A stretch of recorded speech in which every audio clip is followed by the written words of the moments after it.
strange with people behind us, but we'll go ahead and get started with the May 3rd TTAC committee meeting. And I will turn it over to Zach, who is filling in for James this morning for roll call. Yeah, thanks, Amy. Good morning, everyone. So I'll do the roll call, so let me know. So we got Ty Adley here, David Armstrong, Lisa Bleak, which I think just joined online, and Ryan Klussman here, Josh Corin here, Chris Dressel, Amy Hill Here. Bill Holder here, Chris Jammers, Natasha Kaufman, Sean Klein here, online, Patrick here online, Charles here, Marsha McSherry Here. here, Sky Metters. Okay, thanks. And then what was that? Oh, Steve Moriarty online, I think. And then Jason Peters, online, Lisa Schrader, Here online. Derek Spear, Here. okay. Sean Charisi, Justin Taylor, Brent Warren here. Okay, and then we have Angela Nicholson with Fort Wayne District here as well. So, and that is all. Great, thanks, Zach.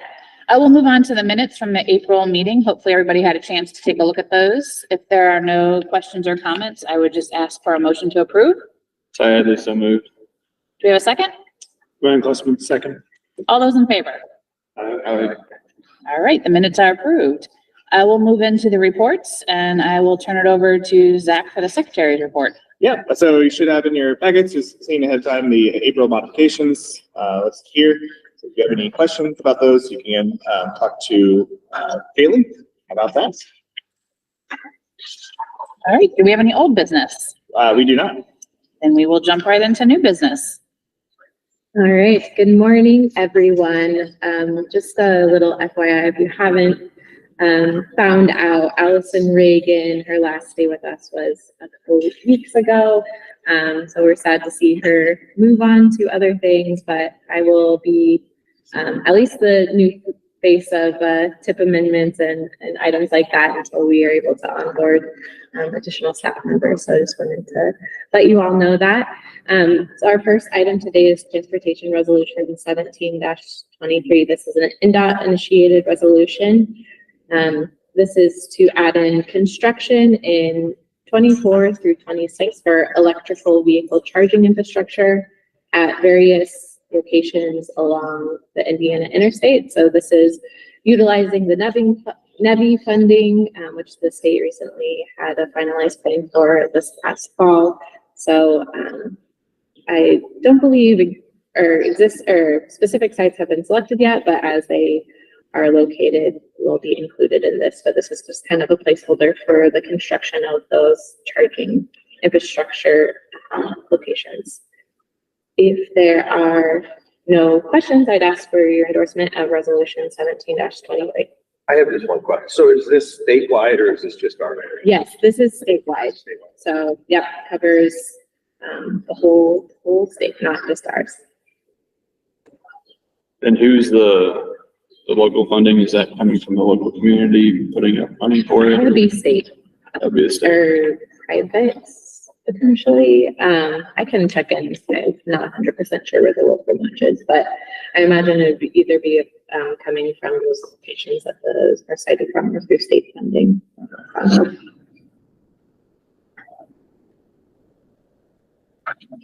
Any other questions? If not, we just need a motion to endorse. So moved.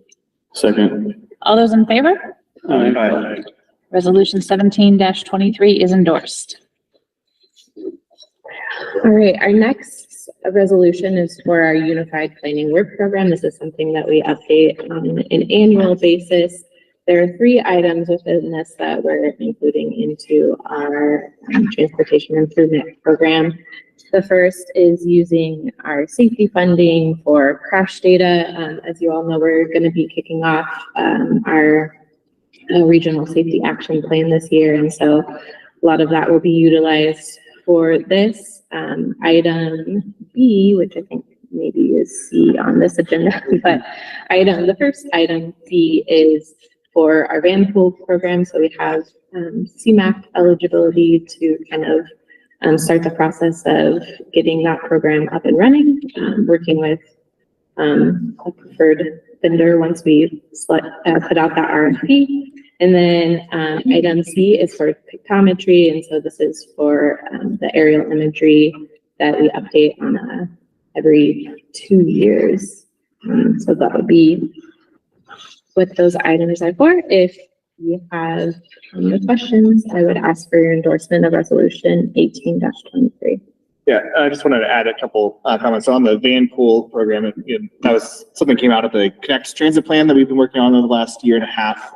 Let's talk about how to provide better service to some of the fringe areas of our community, as well as in between some of the areas in the urban area, but also would include some of our rural areas as well. So it's kind of a regional-wide program on that. And so we've kind of explored some options there. This is then helps us actually get that process going and getting that RFP out and beginning to get that service here in the next year or so. There, and then pictometry is kind of another side point. We were pictometry this last year was a year to fly. It is been flown and it's being post-processed right now. And for those who have access to pictometry online, you should be able to see an early access point to that. If you have more questions about that, you can ask me about that afterwards, but I was going to bring that up later, but I thought right now it's a good point for that as well. So just a couple points I want to highlight. So. Do we have a motion to endorse? Bill Holder, so moved. Second. All those in favor? Aye. Aye. Resolution 18-23 is endorsed. All right, so for other actions, we have 2 documents which we are looking for endorsement. We presented these both to you, I believe, at last month's transportation or TTAC meeting. And the first is the endorsement of state fiscal year 2024 to 2028 transportation improvement program. So there's a few copies here.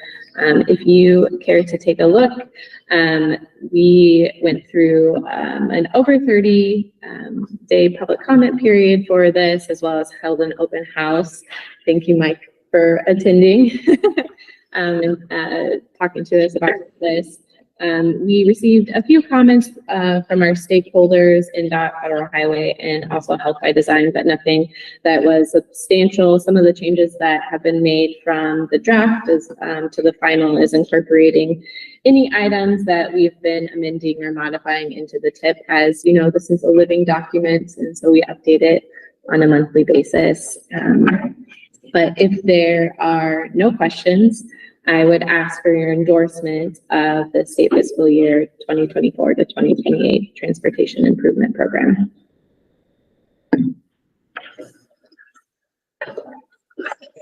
Yeah, there's some moved. You have a second? Second. All those in favor? Aye. Any opposed? Resolution 19-23 is endorsed. Great. And then our other document that we have up for endorsement is an amendment to the Michiana on the Move 2045 transportation plan. So this is the existing long-range transportation plan that we have in place. There are a few copies of this final amendment. This amendment was to add in a project along US 33 from County Road 40 to Monroe Street. So in near Goshen and Elkhart County. This project originally was added, PE was added into our transportation improvement program. However, because it is adding capacity and regionally significant to our region, we needed to make sure that it was included in our long-range transportation plan, which is what this amendment does.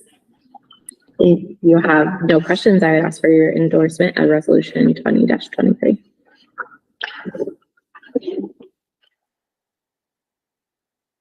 Anyone? Do we have a second? Second. All those in favor? Any opposed? Resolution 2023 is endorsed, and we'll continue with Caitlin and the staff updates. I wish it was the Alley Show, but fortunately, some other staff have some updates as well. But I just wanted to keep you up to date about some of the USDOT discretionary grants that are currently available. One of them that recently opened, their NOFO is the Protect discretionary grant, which stands for Promoting Resilient Operations for Transformative, Efficient, and Cost-Saving Transportation. I wish I could have that job to have access to grant programs. But essentially, this is a grant to help plan and strengthen surface transportation to be more resilient to kind of climate change and natural hazards that exist, such as from flooding. I realize I have not been such as from flooding and other disruptive events. There are kind of a few paths of funding that this goes towards. One of them is for planning grants, which is about 24 million that are available. So if you're needing to conduct vulnerability risk assessments or things like that, that could be applied. The other is for, see the program, resilience improvement grants. So if there's specific kind of surface transportation deficiencies that are impacted by things such as flooding, that pot of funding could be used for that program. If is something that you're interested in finding out more information, I'd be happy to kind of discuss at another time, but the deadline for that grant program is August 18th. And then I just wanted to give kind of a light update for the charging and fueling infrastructure discretionary grant. I believe Leah kind of mentioned this last time, that we're looking to pursue a regional grant for EV charging stations through this program. The deadline for that application is at the end of the month, I believe. And so hopefully Leah has been reaching out to you or communicating to others and staff within your community, but we'll be looking to submit some sort of grant at the end of the month.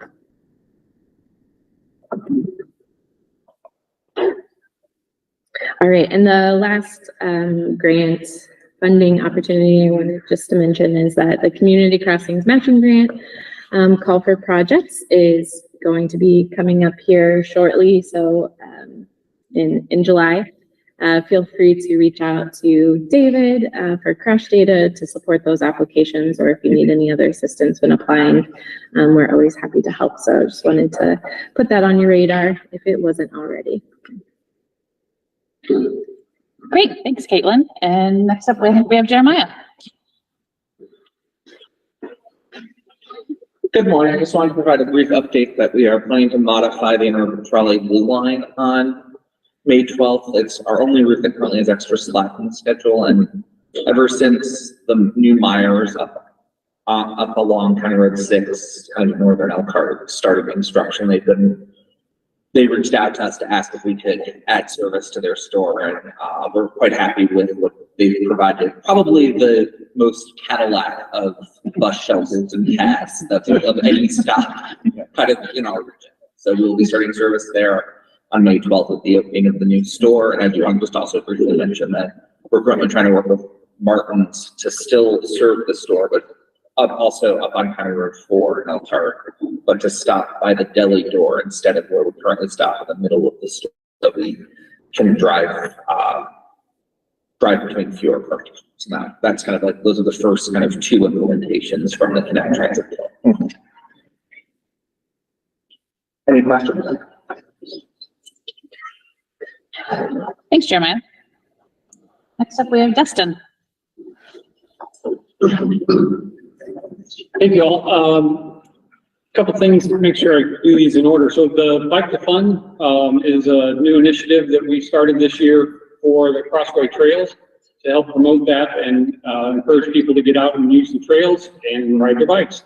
There's some postcards on the table if you want to grab one, but it's biketofun.com. It's a website that is kind of a clearinghouse of all biking events in the area.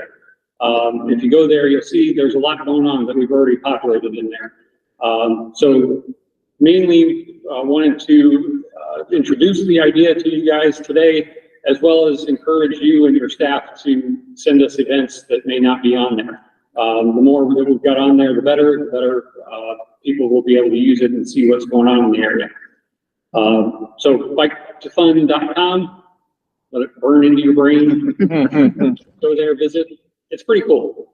And then the second thing, let's see, was the tactical urbanism. Within your packet, I believe there's a spreadsheet out of the items that we have available in the inventory. It's getting that to be that time of year again, and we're looking to coordinate with communities on projects. Plymouth, I'm actually going down there this afternoon to drop off some materials for a couple projects that they're doing here before the end of the school year, school site related projects.